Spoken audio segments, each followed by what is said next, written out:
ఆంధ్రప్రదేశ్ రాష్ట్ర ముఖ్యమంత్రిగా దైవ సాక్షిగా ప్రమాణం చేస్తున్నాను. 1995 సెప్టెంబర్ 1న చంద్రబాబు తొలిసారి ముఖ్యమంత్రిగా చేసిన ప్రమాణం ఇది.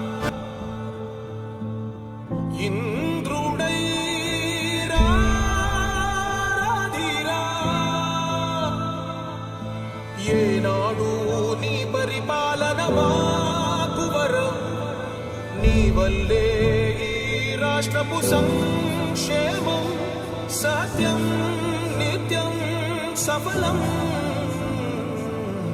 జనగణ మంగళ నాయకుడా, ఘనమగు చరితల నాయకుడా, పలుతరములు మము పరిపాలించర స్వామికుడా. నవయుగ మేధో సైనికుడా, సమయము తెలియని సేవకుడా, యువ నవ్యాంధ్రకు ప్రగతిని చూపర సాధకుడా, వైతాళికుడా.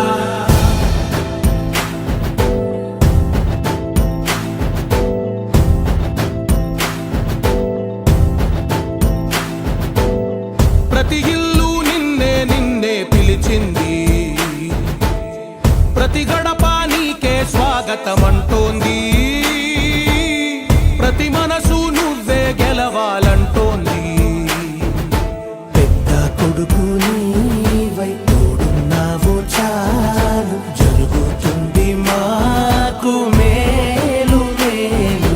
ఇంటి పెద్ద నీవై నిలిచి ఉంటే చాలు, వెళ్ళి విసి పోవ రాష్ట్రమంతటా శాంతి క్రాంతి సంతోషాలు.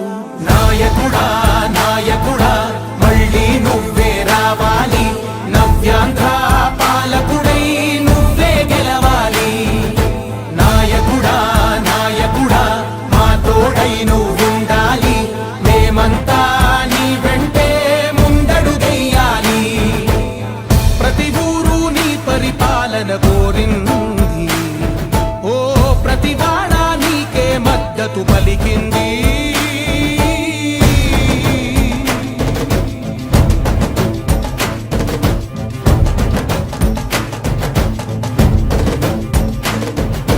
విధి లేక ఏ నిధి లేక విడిగా కదిలిన రాష్ట్రాన్ని శూన్యం నుంచి సౌభాగ్యానికి నువ్వే మార్చావు. మా ఆత్మ గౌరవ గీతికవై, మా జాతి పౌరుష దీపికవై, నవ్యాంధ్ర జనతా సారథివై నడిచావు నడిపావు. మా బంగారు భవితనువై, మా రానున్న చరితనువై, మా ప్రియతమ గీతనువై పిలిచావు గెలిచావు. సగమున ఆగిన ఉన్నతి కోసం, ఆంధ్రుల కల అమరావతి కోసం, ఓలవరం సాకారము చేయగా రక్తం పొంగిపోతా ఉంది, ఆవేదన ఉండదండి.